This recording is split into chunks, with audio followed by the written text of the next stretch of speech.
Hi everyone. Hope y'all are doing well and having a great Monday so far.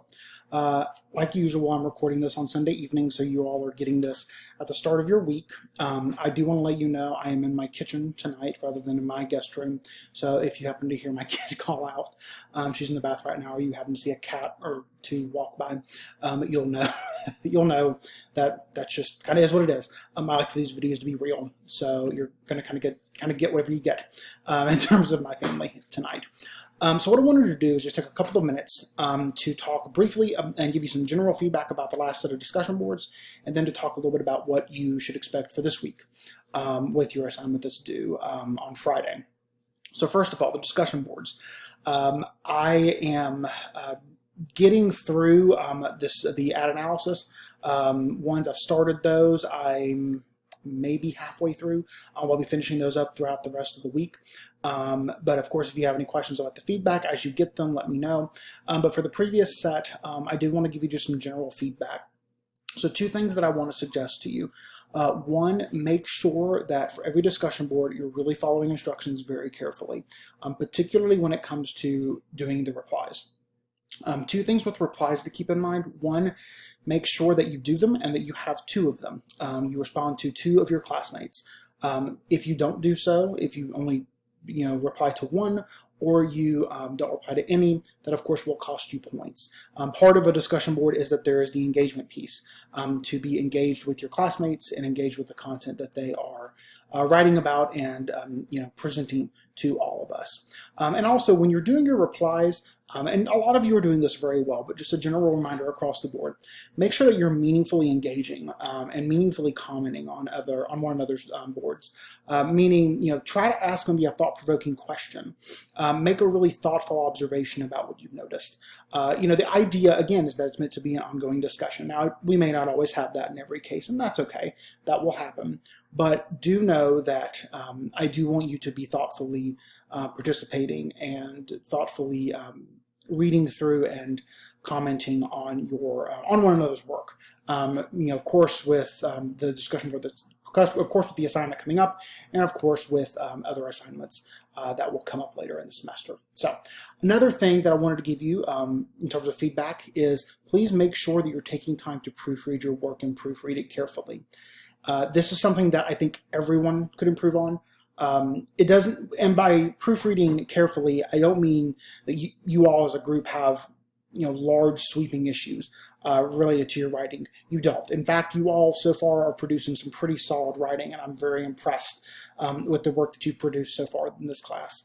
But I do want you to make sure that you're spending time really reading back through your work, looking at some of the things that you struggle with and things that I'm pointing out.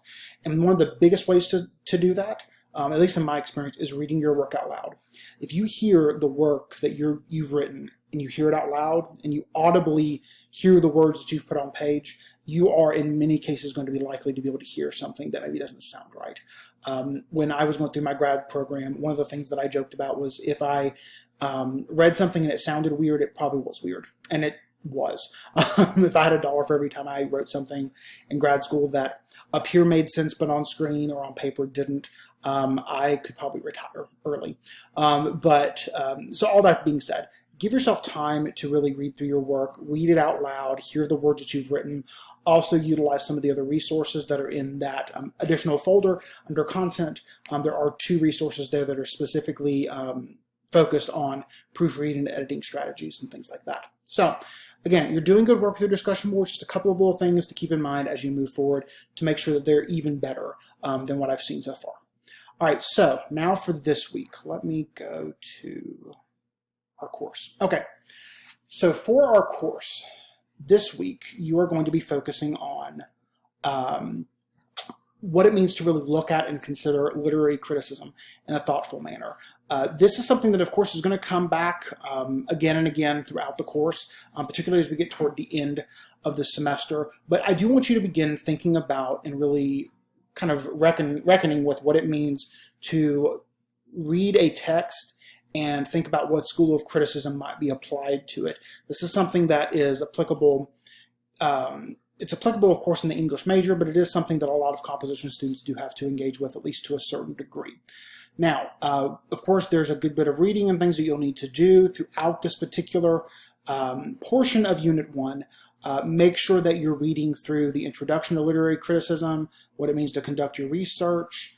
There's a sample presentation on reader response. Again, make sure that you're digesting all of that information. Please ask questions if you have any questions about this. This was something that when I first encountered it in undergraduate, I remember it being a little, not intimidating, but a little bit different because, again, we don't always necessarily think about literary criticism prior to, entering college. But again, if you run into issues or you have questions, of course, please ask. I'll be more than happy to help you out as much as I can. And of course, there is the assignment. So the assignment for this week, this is a little bit different than the last discussion board you've done, because what you're going to be doing is you're going to actively be engaging with the different schools of literary criticism, and you're going to actually be putting together a presentation, a slide presentation. So the task up here, you choose one school of one of the schools of literary criticism besides reader response. You don't choose reader response because you're being given an example of that within this part of Unit 1. You're going to research it using Galileo and the embedded librarians, and there are links to that right here in your instructions.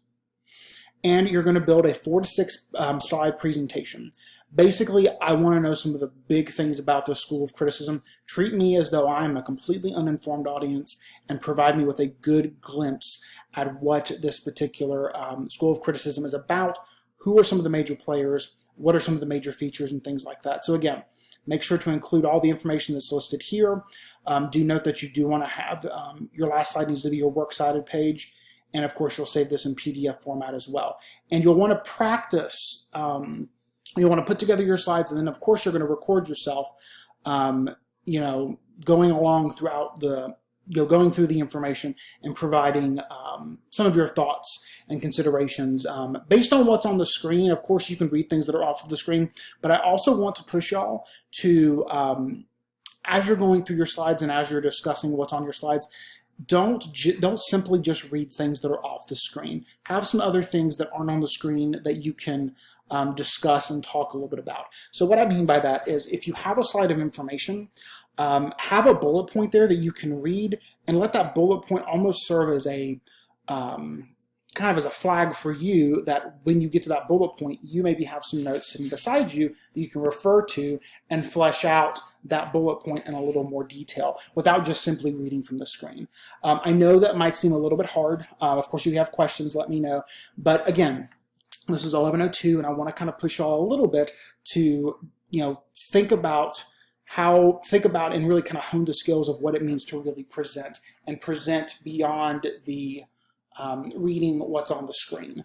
Because as you go into major classes, a lot of your majors, and thinking about certain classes and what certain classes require, you're going to want to try to have your presentation skills be a little bit more honed than simply just reading words off the screen. Of course, there are resources for this. There is a rubric that will be given to you. There should be a rubric given to you about how this will be graded, some of the things that you'll want to consider.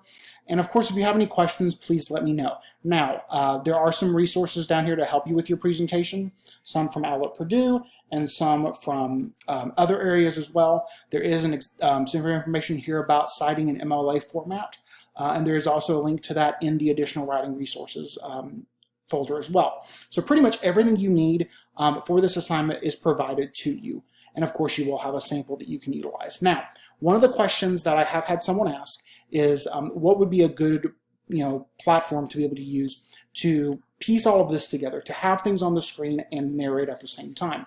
And I'm going to let y'all in on some of the behind the scenes work that I do for this class. So what I use is actually called Screencast-O-Matic, and you'll see the web address right here. This is a really easy to use platform. It is something that you can access. You do have to create an account, but you can record on the on an account for free if it's 15 minutes or less per video. So you can what you can essentially do is you can actually launch a recorder, and it'll walk you through all of this when you if you choose to use this. But you can actually have information on your screen, and you can be recording and narrating the PowerPoint and clicking through from slide to slide and save it and then upload it. But again, this is just one option. If you have questions about Screencast-O-Matic, let me know. I've used this numerous times over the years. It's really easy, and it can make for really good presentations, particularly for what you're going to be doing for this assignment. Now, I do want to let y'all know that, of course, this is going to work as a discussion. So if you go down to further than that, here. So you're going to, of course, hear the instructions again.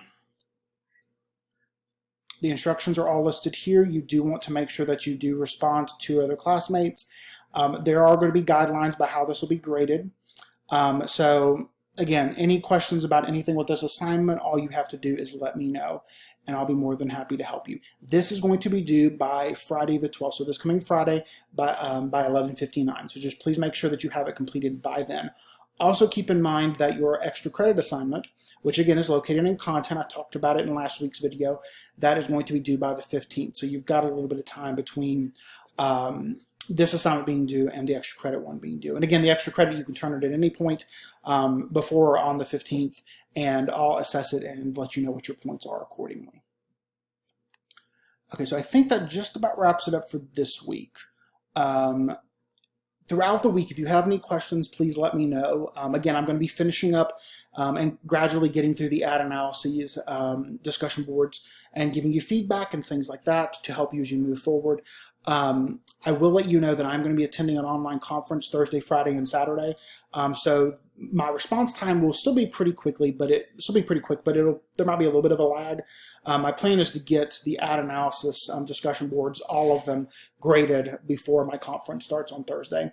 That way, I don't have something else on my plate, and also you all will have your feedback in time to, of course, work on the assignment for the week, and you can take into account anything there that you need to. All right, so if you need anything throughout the week, please let me know. Y'all are doing great work. I really am pleased. Again, we're pretty early on in the class, and your work and your insights and things like that are really good. So I do appreciate it. Make sure that you're taking care of yourselves. Make sure that you're taking time for yourselves to rest a little bit. Again, things are still a little dicey. It seems like COVID keeps trying to rear its head up and make things a little more nerve-wracking for us. But please make sure that you're taking care of yourselves. Make sure you're staying as healthy as you can. And of course, if there's anything I can do for you, please let me know. I'll do whatever I can to help you be successful moving forward in our class. So have a great week, and I look forward to seeing more fantastic work from you as we head toward the end of the week. Take care.